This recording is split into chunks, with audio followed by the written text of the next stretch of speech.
A mensagem aqui de fato em Esdras capítulo 1. A palavra que Deus colocou aqui no meu espírito para hoje é a respeito de um tempo de reconstrução.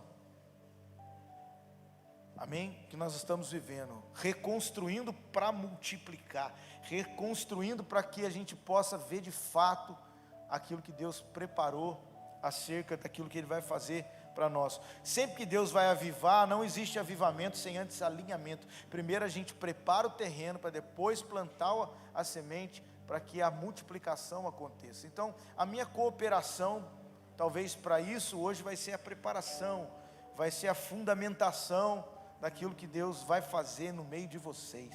Toda vez que uma igreja local recebe uma palavra do Senhor, você precisa ter fé nisso. Amém? Eu sei que o Senhor tem dado direções, a respeito do que Ele vai fazer no meio de vocês. E quando for liberado uma direção, acreditem nisso. É um tempo que nós vamos viver isso. Então eu vou viver, eu acredito nessa palavra. Amém? Eu me lembro que muitos anos atrás, jovem, assim, chegando na igreja, vindo do mundão lá, alguém liberou uma palavra: Deus vai levantar jovens que irão às nações, e esses homens de Deus servirão ao Senhor nas nações. Todo mundo ficou parado. Eu disse: sou eu. Aí todo mundo: não, é o papo dele, loucão. Mas eu sou loucão, mas eu estava lá na Espanha semana passada. Tive na África, na Venezuela. A gente fez, na maioria dos países que a gente vai, eu fui na Venezuela no meio da crise, o negócio estourando lá na Venezuela, lá na África. Primeira vez que eu fui para uma outra nação, eu disse: Deus, me dá uma nação, clamando a Deus. Deus falou: tá bom, Venezuela. Eu falei: oh Deus, podia ser Inglaterra. Mas foi uma maravilha. Eu tenho um amor tremendo pela Venezuela, e eu vou ver a glória de Deus invadindo aquela nação. Então acredita no que está sendo liberado, amém? Esdras capítulo 1, nós vamos ler a partir do verso 3. Vamos desde o 2. Assim diz Ciro, rei da Pérsia: o Senhor Deus dos céus me deu todos os reinos da terra e encarregou de edificar um templo em Jerusalém, que fica em Judá. Aquele dentre vocês que for do seu povo, o seu Deus esteja com ele, e que suba para Jerusalém, e que fique em Judá, e edifique a casa do Senhor Deus de Israel. Ele é o Deus que está em Jerusalém. Verso 5 diz: então se levantaram os chefes, os cabeças de família de Judá e de Benjamim, os sacerdotes, os levitas, e todos aqueles cujo Espírito de Deus despertou, para subirem e edificar a casa do Senhor em Jerusalém. Amém? Eu vou falar um pouquinho aqui sobre Esdras, Neemias, Zacarias, que foram aqueles que participaram da reconstrução. Os irmãos me ajudam com os versículos aí, a gente pode citar alguns aqui. Querido, por que eu estou falando sobre isso? Porque eu não sei se você percebeu, mas a gente está vivendo um tempo de reconstrução. Nós vivemos anos aí, 2020, 2021, aonde tudo parou, e nós precisamos reconfigurar a nossa vida. Nós precisamos reposicionar aquilo que somos, o que fazemos, o jeito que trabalhamos, como a igreja vai funcionar, como as coisas vão se estabelecer. A gente precisou reposicionar todas as coisas. Então, literalmente, nós estamos vivendo um tempo de reconstrução. Você entende isso? Amém? E eu aprendo que esse tempo não é só por causa da pandemia. Todos nós, há momentos da nossa vida, eu costumo dizer que a gente se encontra com o Rê. Você conhece o Rê? Eu tenho um amigo que chama Rê. Quem é o Rê? O restaurar, renovar, refazer, ressignificar, reposicionar. Todo mundo vai ter que encontrar com o Rê de vez em quando. Só que dessa vez é mais intenso, porque o mundo inteiro, a terra inteira se encontrou com ele. Todos nós tivemos que nos ressignificar. Amém? E é importante entender esses momentos onde a gente precisa pausar tudo. Nesse tempo de reconstrução, Zacarias tem uma visão, e ele vai dizer que existia um prumo na mão de Zorobabel. Isso está no capítulo 4 de Zacarias. Quem é Zorobabel? O que estava responsável pela edificação, o construtor nessa época, de Neemias e Esdras. Então, o que é o prumo, querido? Se tem alguém que trabalha com construção aqui, né? Você vai ver que o prumo, o nível, é aquilo que é colocado na construção para nivelar, né? Para que você veja o alinhamento das paredes, o alinhamento do piso. Então, um bom construtor, ele precisa nivelar antes de colocar os tijolos, amém? E veja, o prumo, ele não funciona balançando. Tem alguém que trabalha com isso aqui? O prumo não funciona, o irmão aqui, né? Para você ver o prumo, para você ver o nível, para você ver o próximo passo, ele pode estar balançando? Não, ele tem que estar parado.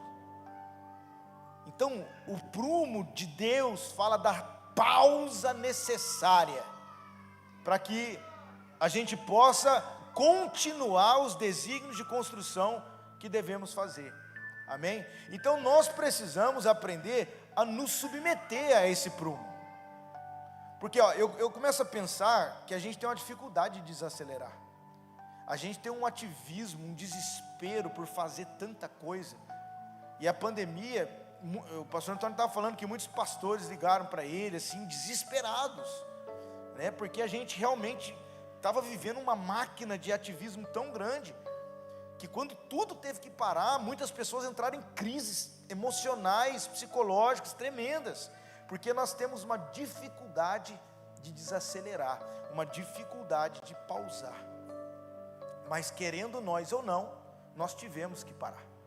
O prumo desceu, e quando o prumo desce, não é para nós nos desesperarmos, é para nós observarmos, amém?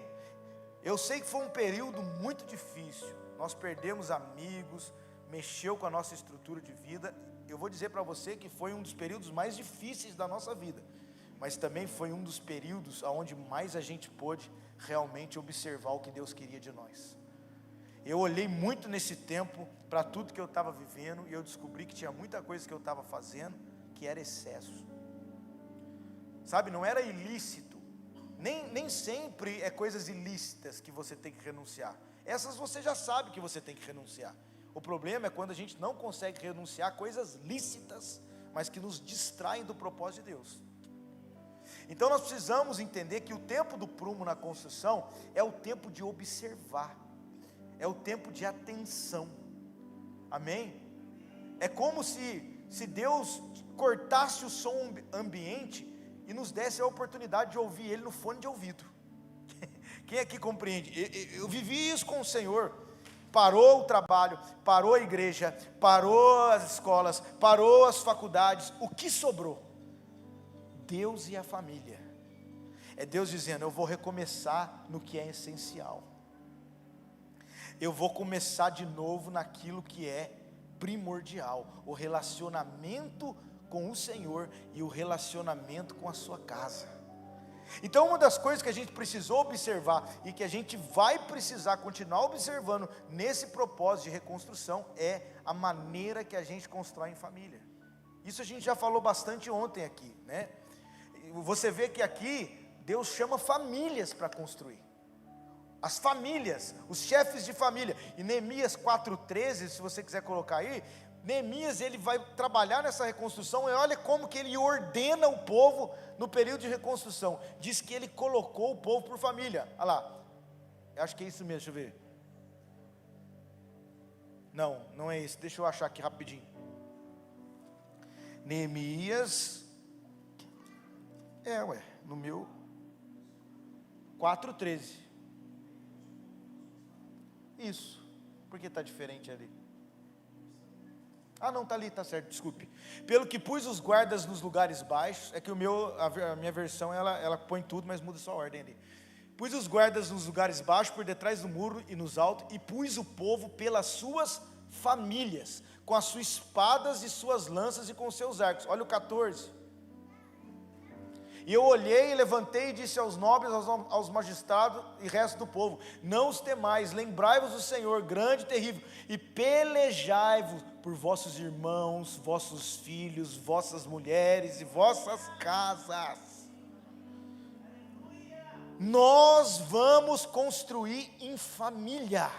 E a proposta de Deus de ordenar as famílias no tempo de reconstrução foi extremamente essencial, e nós deveríamos ter olhado para isso. Quando muitas pessoas deveriam organizar a sua casa nesse período de pandemia, muitos abandonaram as suas famílias, porque de fato entraram em conflitos por viverem juntos debaixo do mesmo teto. Muitos, o índice de separação de casamento foi absurdo nessa família, no meio das famílias. Mas nessa hora, se nós queremos reconstruir, nós precisamos olhar como está a nossa casa, como estamos. Toda vez que Deus vai preparar um cenário, eu costumo me direcionar muito pelas escrituras. E se você observar, qual foi as duas primeiras perguntas que Deus fez na Bíblia? A primeira pergunta que Deus faz para o homem na Bíblia está em Gênesis 3:9. Ele diz: Adão, aonde você está? Ou seja, aonde você está em relação a mim, Adão? Aonde você está? Segunda pergunta, Gênesis 4:9, Caim, aonde está o seu irmão? Você parou para observar o que é essencial para a gente reposicionar a nossa vida? Como estamos com relação a Deus e como estamos com relação à nossa casa? Como estamos com relação aos nossos relacionamentos? Eu acho que esse é o ponto de partida. Essa é uma pergunta que nós temos que fazer para nós mesmos o tempo todo. Como estamos com Deus e como está a nossa casa? Como estamos com Deus e como está a nossa família? Aonde você está, Adão? Caim, aonde está o seu irmão? E a partir dessa resposta eu começo a construir. Eu começo a me reordenar na minha relação com Deus. Eu começo a me reposturar dentro da minha casa. Eu pude fazer isso. Eu e minha esposa está aqui me ouvindo. A gente olhou muito para isso. Coisas que a gente precisava tirar de excesso para melhorar nosso relacionamento com Deus, para melhorar nossa estrutura relacional com os nossos filhos. Querido, deixa eu dizer uma coisa. O prumo fala de vamos parar, vamos analisar, vamos tirar o excesso. Às vezes a gente tem muito problema por causa das coisas que estão faltando, mas a maioria dos problemas que a gente tem não são por causa das coisas que estão faltando, são por causa daquelas que estão sobrando. Nós olhamos muito para aquilo que ainda não temos e esquecemos de prestar atenção nos excessos. Tem muita coisa que está excessiva na nossa vida. Amém? Então assim, nessa hora de reconstrução, preste atenção e comece a analisar o que você precisa deixar e o que você precisa desapegar. Tem dois pontos importantes aqui. Tem coisas que você vai ter que deixar, tem coisas que você vai ter que desapegar. Toda vez que bate um ciclo novo, a gente precisa entender que as nossas estruturas de vida se mudam, modificam. Às vezes tem pessoas que estavam com a gente e não está mais. E às vezes a gente fica preso no passado, chorando circunstâncias. E a gente tem que entender que os ciclos novos acontecem, e nem tudo que estava num ciclo vai estar no outro. Preste atenção nisso. Quem se casa com um ciclo fica viúvo no próximo. Não casa com o ciclo. Entenda a mudança de Deus. Prepare, ajuste a sua vida ao que Deus está propondo agora, porque senão você vai se mover por afeto e não por propósito. Querido, tem hora que a gente tem que desapegar emocionalmente de algumas coisas. Esses dias me mandaram uma foto no WhatsApp, uma mão segurando uma corda assim, com tanta força, mas tanta força, e segurando, e a mão estava sangrando segurando a corda. E aí tinha uma frase escrita assim: às vezes a dor de segurar é maior do que a de soltar. Meu Deus, segurar dói, mas às vezes a gente precisa liberar. Amém? Tem tanta coisa, fala a verdade, tanta coisa que a gente teve que realmente deixar de fazer, deixar, desligar. Não, é Deus dizendo, não vai ser mais assim, se submete ao prumo que eu estou colocando. É difícil para nós. Veja, Gideão, quando foi matar os midianitas, 300, mas quando foi destruir o altar de Baal, foi só 10, porque tem lugares que Deus vai levar você, que não cabe todo mundo que está com você, e você precisa ter maturidade para entender isso. Há momentos que a gente precisa desapegar. Então, o prumo nos mostra isso, o que nós vamos ter que deixar. Eu lembro de um filme, se eu não me engano, chamava 127 horas, é isso mesmo? Tem um filme que chama isso, não tem? Quem é os bons de assistir filme? É um filme que o cara ficava escalando lá na rocha. Eu não vi o filme inteiro, mas eu vi um trecho, e eu vi alguma coisa assim. E aí ele estava no meio da rocha, e ele grudou a mão dele ficou presa na rocha assim, né? E não conseguia soltar de jeito nenhum. E aí começou a chover, e a água começou a subir. E ele teve que fazer uma escolha: ou ele cortava o braço, deixava o braço para trás e continuava vivo, ou então ele morria afogado. E o que ele fez? Ele corta o braço e segue para frente. E aí na hora que eu ouvi aquilo, me veio uma palavra: o que eu tenho que deixar para trás para continuar seguindo em frente? E essa palavra vem para você nessa noite: o que você vai ter que deixar para trás para continuar seguindo adiante? Amém? Tempos de reconstrução, nós precisamos entender que tem coisas que temos que desapegar. E na verdade, não sou eu, não é o pastor, não é ninguém que vai dizer para você. Você, no seu relacionamento com Deus, você sabe o que Deus não quer mais para a sua vida. A única coisa que eu digo para você é: se não faz parte do teu futuro, está fazendo o que no teu presente? Toma uma decisão hoje. Meu Deus, Deus está falando com alguém aqui. Toma uma decisão hoje. O que te move não é o cenário, não é o afeto, não é a pessoa, não é o que falaram, não é a circunstância. O que te move é a palavra do Senhor. Então segue a palavra do Senhor e construa com aquilo que Ele quer para essa hora. Querido, num tempo onde está todo mundo fazendo tanta coisa, o diferencial estão com aqueles que estão fazendo só o que Deus mandou fazer. Você recebe essa palavra aí na sua vida? Só vai ficar o que Deus quer. Aleluia, só vai fazer, meu Deus, isso é o prumo. E aqui, vindo para Esdras agora, então realinhamos a família, nos submetemos ao tempo de pausa, olhamos o cenário para aquilo que Deus queria verdadeiramente. Mas aqui tem uma dica. A gente leu aqui no texto de Esdras, que quando Ciro liberou o povo para a reconstrução, ele disse: suba a Jerusalém. Eu sei que geograficamente ele disse suba porque eles precisariam fazer um caminho de subida. Aí depois no versículo seguinte a gente leu: e eles subiram, os chefes de família subiram. E eu fiquei lendo esse texto: suba para construir, suba para construir, suba para construir. E isso cravou no meu interior. E o Senhor falou: no tempo de reconstrução, a gente precisa aprender a subir. A gente precisa aprender a subir e começar a fazer e alinhar a partir do que a gente recebe do alto. Isso é bíblico. No próprio livro de Hebreus vai falar assim: olha, que vocês façam segundo o modelo estabelecido no monte, segundo aquilo que vocês viram no modelo celestial. Deus criou os céus e a terra, essa é a ordem de construção. Fala comigo: de cima para baixo. Amém? Então é muito importante que na hora que a gente for preparar esse caminho para que Deus possa multiplicar, a gente comece a verdadeiramente olhar a construção de cima para baixo. Só que a gente é difícil, porque a gente fica brigando aqui embaixo. O que disseram, o que estão pensando, o que estão dizendo para mim, tudo aqui embaixo. A gente está detido com os problemas de baixo o tempo todo. Mas a proposta de Deus é: vem subir. Se você ler o livro de Apocalipse, capítulo 2 e 3, João está detido com os problemas da igreja.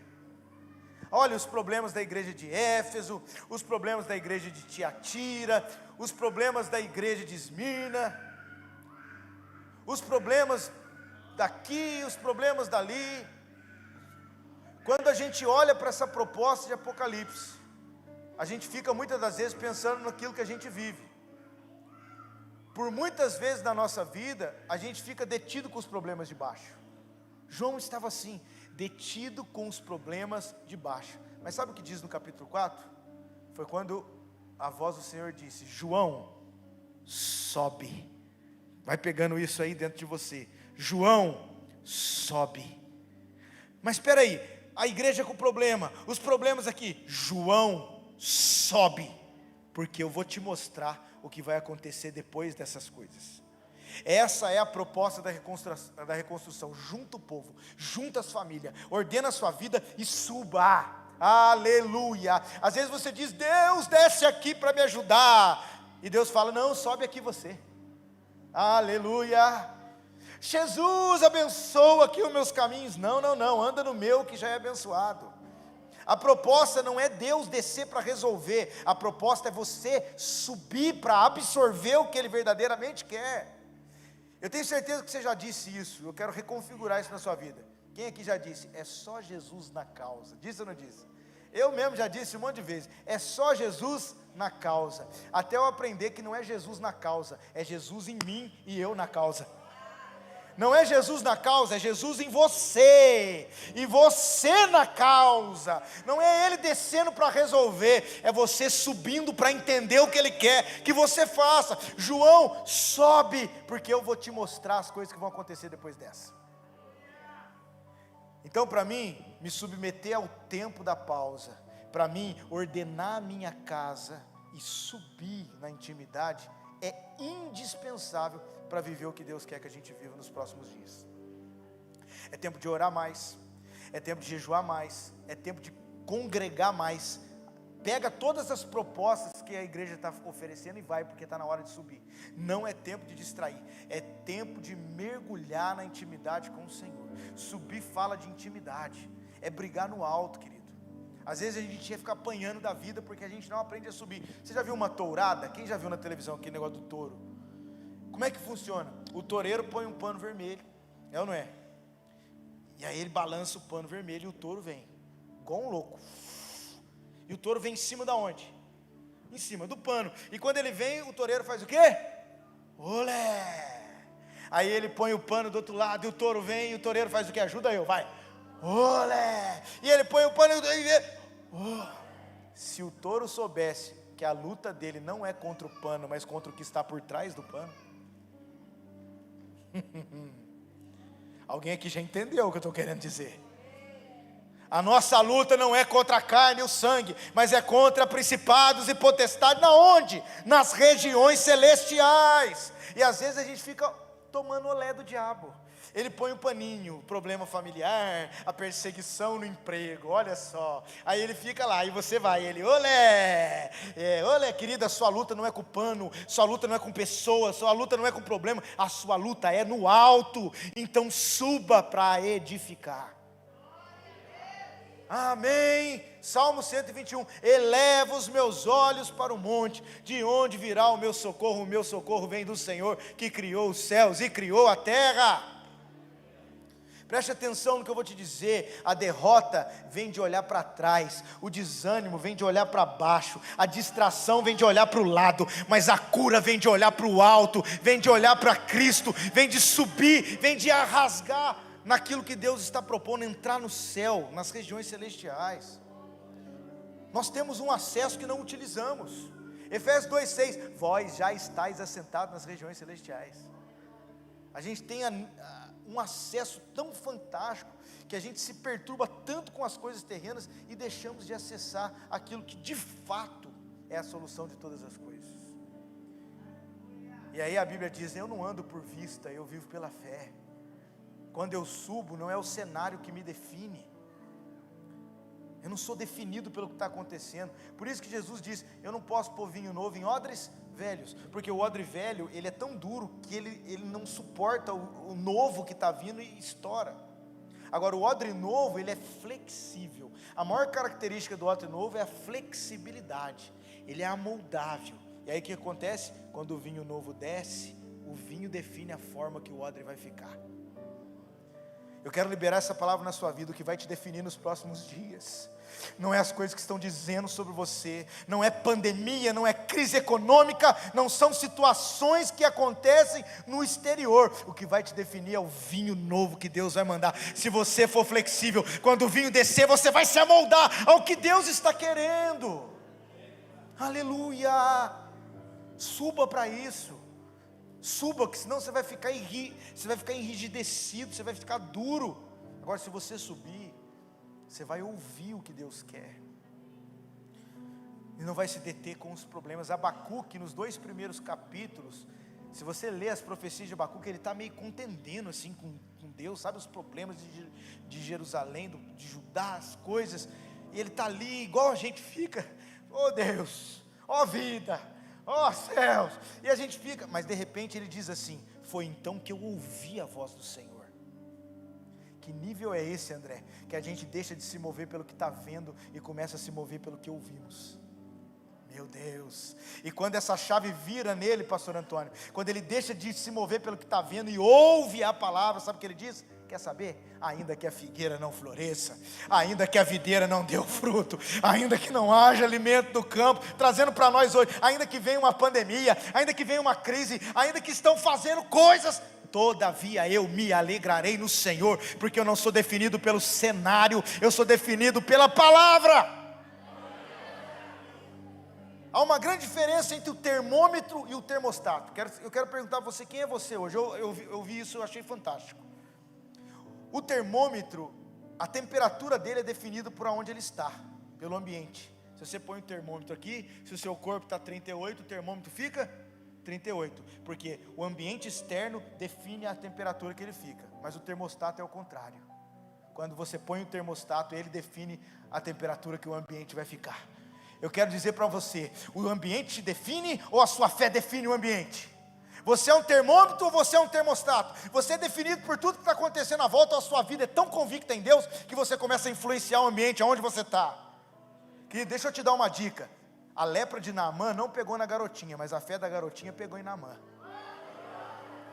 Aleluia! O ambiente não vai definir você, Cristo vai definir você.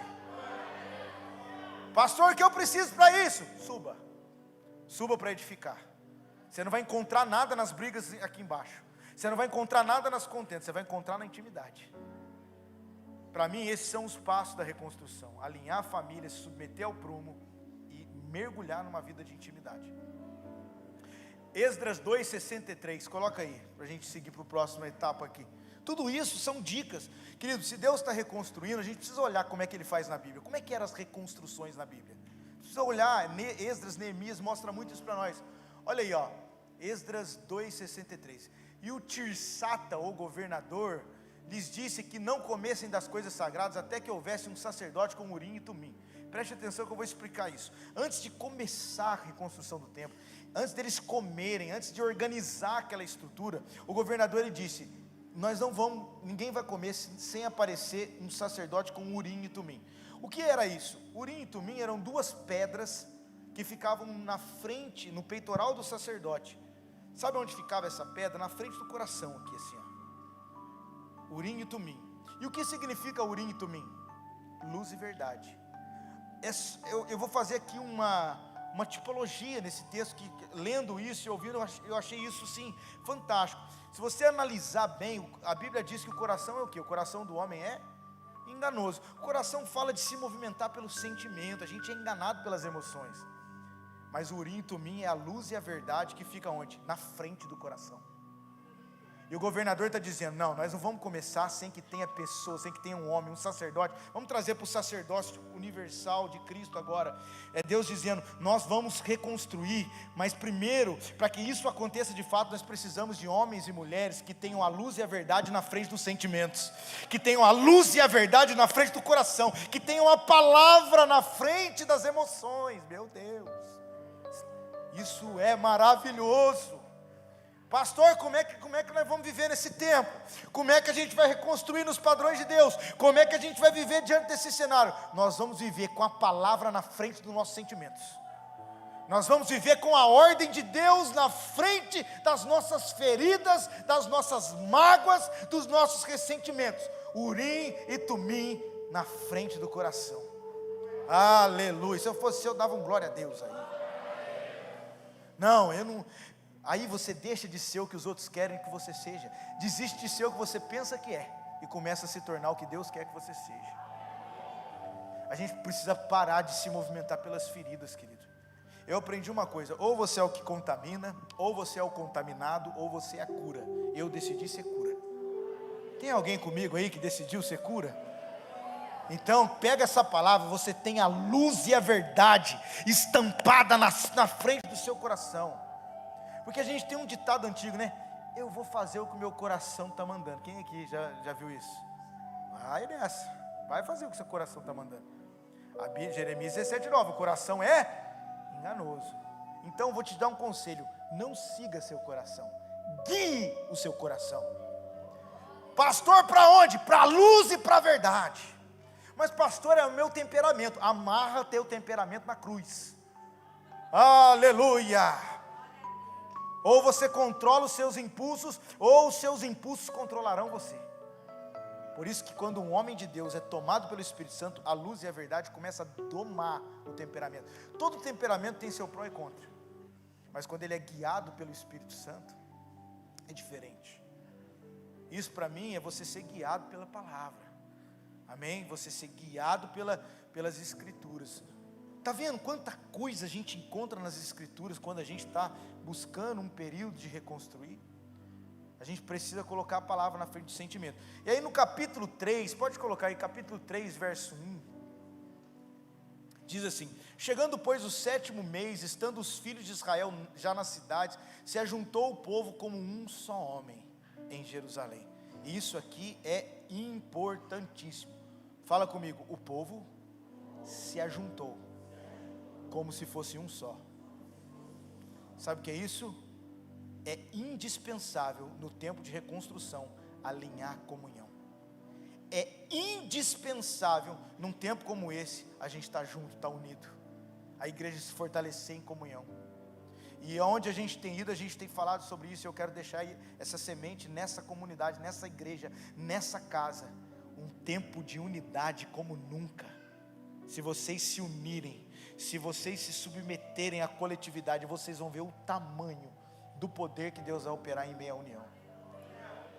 Nessa hora é hora de se unir, é hora de estarmos juntos, é hora de realmente, verdadeiramente entender a importância da comunhão.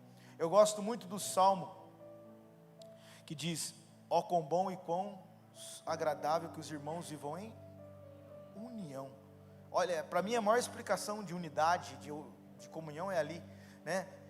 Ó quão bom e agradável que os irmãos vivam em união. Ele compara como um óleo que desce pela cabeça, escorre pela barba de Arão.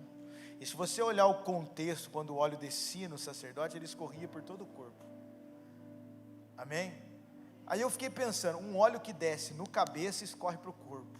Cabeça é Cristo, quem é o corpo? Igreja. Qual é a palavra? Comunhão, união. Quando você entende o poder da comunhão, o óleo que desce no cabeça escorre sobre você.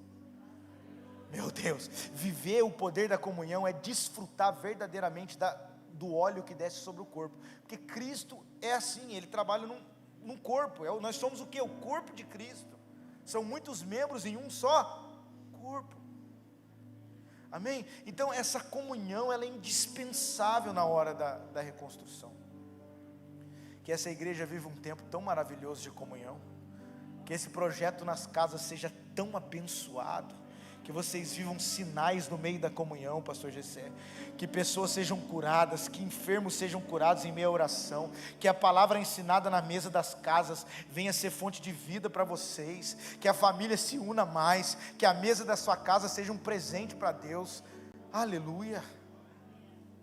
O povo se ajuntou, a gente precisa entender como é poderoso viver a comunhão. Você quer aprender comunhão? Eu vou te dar uma ilustração aqui agora. Aliás, uma dica aqui: levanta os seus 2 braços bem alto assim, mas bem alto mesmo. Passou desodorante? Não? É importante nessa hora. Fica assim um pouquinho. Eu não vou gastar muito tempo, né? Porque a gente não tem, mas vai cansando, não vai? Agora junta assim no irmão do lado assim, ó. Gruda no meio da mão dele assim, ó. E levanta junto com ele agora. E aí? Ficou melhor ou não ficou? Você aguenta mais ou não aguenta? Sozinho você vai mais rápido, mas junto você aguenta mais tempo. Esse é o poder da comunhão. Chegou a hora de se ajuntar, chegou a hora de estar junto. Então, o povo se ajuntou, e ali no capítulo 3 mesmo, no versículo 2, olha o que disse: e levantou-se Jesua, filho de Josadaque, e seus irmãos, os sacerdotes, e Zorobabel, filho de Sealtiel, e os seus irmãos, e edificaram o altar de Deus de Israel, para oferecerem sobre ele holocausto, como está escrito na lei de Moisés, o homem de Deus. Deixa eu voltar aqui na minha versão em Esdras,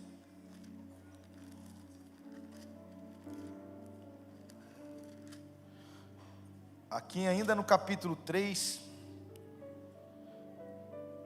versículo 3 agora. Põe aí para a gente ver. Olha essa palavra aqui, ó. E firmaram o altar sobre as suas bases, porque o terror estava sobre eles, por causa dos povos da terra, e ofereceram sobre ele holocausto ao Senhor, holocausto de manhã e de tarde. Eles se ajuntaram, e o que aconteceu ali? Havia crise, havia terror, os povos em volta, as perseguições, havia a cidade desolada, o templo destruído, havia uma crise. E o que eles fizeram? Firmaram um altar mesmo no meio do terror dos povos. Fala comigo, um altar em tempo de crise. Meu Deus, um altar em tempo de crise. Quando eu li esse texto na ótica do que é aquilo que a gente está vivendo, os meus olhos prantearam. Porque se tem uma coisa que mais nós vamos fazer daqui para frente, é edificar altares em meio à crise. Existe crise. Alguém vai dizer para você, mas está em crise. A bolsa está em crise, o mercado está em crise, as coisas, você vai dizer, estamos em crise, mas na minha casa tem um altar. Estamos em crise, mas edificamos um altar. Estamos em crise, estamos em momentos difíceis, mas existe um altar no nosso meio. Agora, eu não vou romancear o evangelho para vocês, querido. Não adianta dizer para vocês, a pandemia acabou, agora vai dar tudo certo, daqui para frente tudo vai ser perfeito, tudo vai melhorar. Não, não vai. Sinto lhe dizer, mas não vai. Porque está escrito que os dias serão difíceis, os dias serão trabalhosos. Tudo bem, nós vamos ter momentos bons, nós vamos ter momentos de desfrute, nós vamos ter refrigério, mas vamos ser realistas e bíblicos. Os tempos serão difíceis, mas eu quero te dar uma esperança. Pode ser que as coisas não vão melhorar, mas você vai melhorar. Amém? A palavra não é as coisas vão melhorar, a palavra é eu vou melhorar. Ainda que o cenário não melhore, ainda que há terror nos povos, eu terei um altar estabelecido no tempo da crise. Você precisa ter essa mentalidade. Você não pode ficar com a mentalidade, as coisas vão ser tudo lindinhas, bonitinhas, como... Não, querido, você tem que estar esperto e atento. Não vai ser fácil, mas eu tenho um altar. Porque o segredo não é o cenário estar bonito, o segredo é você estar bem. O segredo é você estar estruturado. Deus precisa de homens estruturados no período de crise. Já dizia aquele provérbio oriental, tempos difíceis geram pessoas fortes geram tempos fáceis geram pessoas fracas, e pessoas fracas geram tempos difíceis. Amém? Então a gente precisa analisar se os tempos serão difíceis. Isso é o melhor cenário para que Deus levante homens fortes, mulheres fortes, igreja forte. A gente precisa entender o poder do crescimento que as dificuldades proporcionam, e parar de endemoniar a tribulação. A gente passa uma tribulação e já endemonia, o diabo está furioso, quando que ele não está? Um dia o irmão falou assim, pastor, o diabo está solto. Eu disse, o Espírito Santo também, aleluia, seja bem-vindo em nome de Jesus. A gente fica potencializando. O que a Bíblia diz sobre tribulação, querido? Que a tribulação é o capeta? Não, Romanos 5, 3 e 4 diz, nos alegremos na tribulação, porque a tribulação produz. Fala comigo, tribulação não é capeta, é produção. Tribulação produz o quê? Paciência, a paciência experiência, e a experiência esperança. Eu não vou anular as batalhas que realmente as trevas proporcionam. Existem tribulações que realmente são ataques contra a nossa vida, mas nós precisamos ter maturidade para entender que a crise que a gente passa, que é muito mais para nos fortalecer do que para nos derrubar. Amém? A palavra resiliência, é a capacidade de voltar ao estado original mesmo depois de um impacto. E nós vamos precisar ter muito essa palavra na nossa vida daqui para frente. E como que eu faço para ter resiliência? Acabei de dizer para vocês, estabeleça um altar no tempo da crise. Alinhe a sua intimidade com Deus, mergulha na vida com Deus. Amém? Isso vai fazer toda a diferença. Para a gente partir aqui para o final, querido, a gente vai ver que eles lançaram o fundamento, porque dentro da construção, nós precisamos alinhar a nossa prioridade. O fundamento de toda a construção no projeto de Cristo é o próprio Cristo. Eu estava conversando com o pastor Marcondes, eu fiquei muito feliz com o que ele falou. Eu falei: e aí, pastor, o que você tem entendido desse tempo? O que você está ouvindo? O que você está buscando em Deus, assim, de uma forma geral? Ele disse: eu estou buscando em tudo que eu for fazer, que todos os meus movimentos apontem para Cristo. É num velório, a mensagem é Cristo. É num casamento, a mensagem é Cristo. Na alegria, é no problema, aponta para Cristo. O que ele estava dizendo para mim? Eu estou colocando um fundamento para os meus movimentos. O fundamento de todas as coisas é Cristo. Agora preste atenção, que eu quero que você entenda isso para lançar os alicerces. Quando a Bíblia diz em Coríntios 3,11, não se pode pôr um outro fundamento, a não ser aquele que já foi posto, que é Cristo. O que é um fundamento na construção? Você está vendo o fundamento aqui? Não, mas é o que sustenta a construção. Agora, dentro dessa construção bonita que nós estamos vendo aqui, o que foi edificado primeiro? O teto, a parede, o acabamento ou o fundamento? O que é o fundamento na construção? É o primeiro. Quando a Bíblia diz não se pode pôr um outro fundamento, a gente também pode entender que não se pode pôr um outro primeiro, a não ser Cristo. A gente precisa observar, porque tempo de reconstrução é tempo de alinhar a prioridade. Vamos entender isso melhor. Imagina que esse púlpito aqui é o fundamento, Cristo. Só que a nossa construção de vida, ela tem muitas outras coisas que estão construídas nesse fundamento. A gente tem o que? Casamento. A gente tem o que? Família, relacionamento, trabalho. Eu não vou colocar mais, senão eu vou derrubar. Mas imagina que tem colocando coisa aqui. A gente tem aqui casamento, família, amigos, trabalho, vida profissional, lazer. Está tudo aqui em cima do fundamento que é Cristo. Amém? Então nós temos o fundamento e temos todos os artifícios de construção. Casamento, família, amigos, tudo aqui. A questão não é ter tudo isso. Tudo isso faz parte. A questão aqui é quem é o primeiro.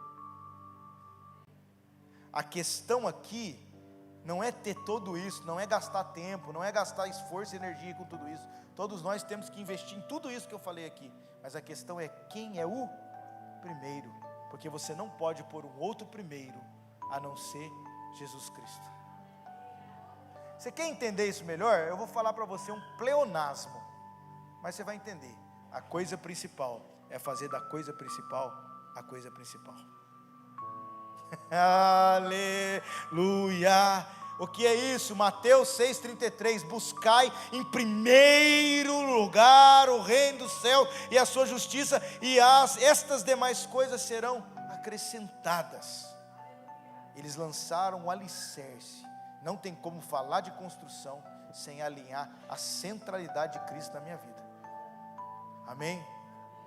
Cristo é o centro, não é as nossas vontades, não é os nossos desejos. Amém? Ele precisa ser o primeiro, porque senão a gente se perde. Pensa, um bom caçador, quando ele vai caçar uma presa, ele atira onde? Ele atira na cauda ou na cabeça? Ele atira na cabeça, porque se ele atirar na cauda do animal, ele pode até arrancar a cauda, ele pode até pegar a cauda, mas ele vai perder o animal. Mas se ele acertar a cabeça, ele leva a cauda também. Na sua vida, na construção de Deus, Cristo e a palavra é a cabeça. Cristo que é a palavra. Seu trabalho, seu casamento, seu lazer, sua vida é a cauda. Tem muita gente atirando na cauda e perdendo seu relacionamento com Deus. A palavra para você é mira na cabeça. Estabelece a prioridade na sua vida. Amém? Quando Elias estava passando na casa daquela viúva, ela só tinha mais uma botija de azeite e um pouquinho de farinha. Ela ia morrer, ela disse: eu vou comer, eu com meu filho, nós vamos morrer. O profeta olhou para ela e disse: só isso que você tem? Você vai fazer o seguinte, faz primeiro para mim. Você pensa, poxa, o Elias é egoísta, ela só tem isso, ele quer que faça primeiro para ele. Mas pensa comigo, quem era a voz de Deus naquele tempo? Era Elias, não era o homem falando com ela, era Deus falando com ela: ei, faz primeiro para mim. Faz primeiro para mim, faz primeiro para mim. Mas o texto diz que não vai faltar azeite e não vai faltar farinha na sua casa. Faz primeiro para mim. É o Senhor falando conosco nesse tempo. Então eles lançaram um alicerce. E dois movimentos acontecem.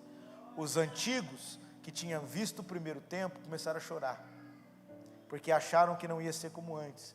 Viram aquele alicerce e pensaram que não ia ser como antes. Mas os novos, que estavam na expectativa do que Deus ia fazer, se alegravam. E eles não conseguiam discernir o que era riso, o que era choro no meio de tanta mistura. Fala comigo, o antigo e o novo. Dentro de você tem isso. Tem um movimento antigo que está chorando, achando que as coisas não vão ser do mesmo jeito, mas tem uma expectativa nova. E nessa hora que o povo começou a chorar, o povo começou a murmurar, Ageu, o profeta, se levanta. Ele diz: vocês estão olhando o fundamento dessa casa, vocês estão achando que não vai ser como antes, né? Aí ele diz assim: mas assim diz o Senhor, eu sou o dono do ouro e da prata, diz o Senhor. Em pouco tempo farei abalar as estruturas das nações, e coisas preciosas da parte do Senhor será trazido das nações. Eu sou o Senhor, diz o Senhor dos exércitos, e a glória dessa última casa será maior do que a da primeira, diz o Senhor dos exércitos. Preste atenção, que nessa hora, esses dois movimentos vão começar a flertar entre nós. Uma insatisfação e uma expectativa. E nós precisamos dar comida para a expectativa em Cristo e deixar a satisfação morrer de fome. A insatisfação morrer de fome. Amém? E aí, os inimigos tentaram atrapalhar a construção. Eles disseram: deixa a gente... Olha, isso é muito importante, hein? O inimigo não veio chutando a construção, quebrando o tijolo que eles estavam construindo. Sabe qual foi a proposta deles no capítulo 4? Deixa a gente construir com vocês. A proposta, muitas das vezes, é sorrateira. Não é o diabo vindo chutar o tijolo que você está construindo. É um jeitinho dele entrar na construção e começar a fazer parte dessa construção com você. E o que você precisa ter agora? Posicionamento. O que eles disseram para os inimigos? Nós não temos nada com você. Da casa do nosso Deus cuidamos nós. Nós não edificaremos com você. Isso fala de um posicionamento. Segundo aquilo que Deus não quer, eu não vou deixar entrar na minha vida. Amém? Ah, mas é só um negocinho. É só um... Não, querido, não faz parte do Senhor. Jesus disse: aí vem o príncipe desse mundo, eu nada tenho com ele. Amém? Nós não vamos negociar os princípios. Ah, pastor, mas vai dar crescimento. O inimigo entra assim, tá? Ele entra oferecendo crescimento. Ah, mas... E a proposta hoje de crescimento rápido, querido, arrasta para cima e os seus problemas se acabaram. Vai nessa. Amém? É uma proposta de crescimento em detrimento do cumprimento de princípios e processos. E isso está destruindo muita gente. Aí o cara arrasta para cima, fica rico em 6 meses e abandona a esposa. Que imundo que você foi. Então preste atenção no que eu vou dizer.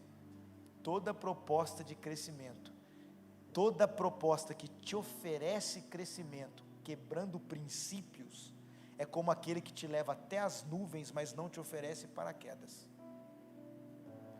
Uma hora a conta vai chegar e você vai levar um tombo maior do que você imagina. Qual é a palavra então? Eu vou crescer, eu quero crescer, eu vou voar, eu vou fluir, mas eu não vou negociar nenhum princípio para que isso aconteça. Porque esperar ainda faz parte das conquistas de Deus. O inimigo, ele vem com a proposta: deixa eu construir junto, ó, mais um bracinho para trabalhar, vai ser mais rápido, pastor. Deixa nós que nós vamos fazer mais. Não. A questão não é chegar mais rápido. A questão é chegar onde é para chegar. Esses dias eu fui pregar num lugar e a gente estava atrasado, na cidade de Minas. Meu pai estava dirigindo. Falei: pai, vamos andar mais rápido, senão nós vamos perder o horário. Aí meu pai foi mais rápido. Mas por estar mais rápido, nós não vimos a placa da rotatória e passamos reto na pista. E fomos na pista errada. O que a gente descobriu? Fomos mais rápidos para mais longe. Às vezes essa ânsia por resultado que você tem leva você mais rápido para mais distante da onde Deus quer que você fique. Você corre o risco de subir 15 degraus de escada e descobrir que estava no prédio errado. Vai fazer o caminho de volta, meu amigão. Então, querido, é melhor esperar, é melhor se submeter aos princípios. E aliás, o melhor do esperar em Deus não é quando chega a hora de receber, mas é quem você se tornou enquanto estava esperando. Você ainda não recebeu, mas Deus está trabalhando em você. Então não deixe o adversário querer entrar na construção para acelerar o processo. Viva o tempo de Deus, porque o tempo de Deus é perfeito. E para ir para a última parte agora, os inimigos não conseguiram entrar na construção, então começaram a vir por fora e lançaram decretos. Foram atrás do rei lá, dizendo que eles não podiam, que esse povo era perigoso, e eles conseguiram pausar a construção por um tempo. E o povo se acomodou. Você é daqueles que se acomoda quando vem uma batalha? O povo se acomodou e Ageu veio de novo. Sempre tem uma voz profética. Ageu disse: vocês estão depositando dinheiro em saco furado, porque enquanto vocês estão cuidando das suas causas pessoais, a casa do Senhor está em ruína. Levantai, subir um monte, pegar a madeira e edifique uma casa. Edifique a casa para o Senhor. E o povo voltou a construir. E o inimigo tentou atrapalhar. E eu encerro no capítulo 6, que diz assim: vai parar a obra, os inimigos falaram. Mas olha o que acontece no capítulo 6. Então o rei Dário deu ordem, e foi feita uma busca nos arquivos da Babilônia, aonde guardavam os documentos, porque quem tinha liberado a construção era Ciro. O próprio rei que veio antes tinha liberado para construir. E aí o que acontece? E a Bíblia diz que achou-se um rolo. Meu Deus, sabe o que eu entendo aqui? Tem coisas que param, mas Deus nunca se esquece. Deus nunca se esquece da palavra que Ele liberou. Eles acharam um rolo. E o que estava escrito nesse rolo? Verso 3. O rei Ciro, no primeiro ano do seu reinado, baixou o seguinte decreto: com respeito à casa de Deus em Jerusalém, ela deve ser reconstruída. Amém? Para ser um lugar que ofereça um sacrifício, os seus fundamentos serão firmes. Aí ele vai falar das medidas. E olha o verso 4. Pode pôr no verso 4. É o 4 mesmo? As despesas serão pagas pelo Palácio Real. Capítulo 6, verso 4. Onde que está isso aí nessa versão? Olha aí, ó. E a despesa se fará da casa do rei. Uau! Os inimigos tinham parado a construção. E além de descobrir que eles tinham ordem, porque o próprio rei já tinha liberado a construção, ainda descobriram que ia pagar a conta. Meu Deus! Será que Deus está falando com alguém aqui? A reconstrução não vai parar. E os recursos necessários já são preparados pelo próprio Senhor. Filipenses 1,6 diz que o mesmo Deus que começou a boa obra é fiel para completá-la. Deus não para no meio do caminho. E eu encerro dizendo no versículo 14. Põe aí para a gente encerrar. Leia e receba essa palavra. Os anciãos dos judeus iam o quê? Edificando e prosperando. Oh, Igreja Batista Nacional Central, edificando e prosperando, pela profecia do profeta Ageu e Zacarias, filho de Ido, e edificaram a casa e aperfeiçoaram conforme o mandato do Deus de Israel, conforme o mandato de Ciro e de Dário e de Artaxerxes, o rei da Pérsia. Como que encerra isso? Eles edificaram e prosperaram e terminaram como Deus já havia ordenado. Eu quero que você receba essa palavra. Você vai concluir. Esse tempo é de reconstrução e nós vamos fazer tudo como Deus sempre quis. Quando Deus colocou Noé numa quarentena, querido, e a quarentena de Noé se estendeu igual a nossa. A Bíblia fala 40 dias e 40 noites. O que Deus queria com Noé lá dentro daquela quarentena? Ele queria que Noé voltasse a reconstruir todas as coisas segundo o modelo que Deus sempre quis. Quando Deus nos parou, Ele tinha uma proposta: vocês vão voltar a reconstruir, mas agora vocês vão fazer como Neemias fez, como Esdras fez, e terminar a construção como Deus já havia mandado. Vamos ficar de pé para a gente orar.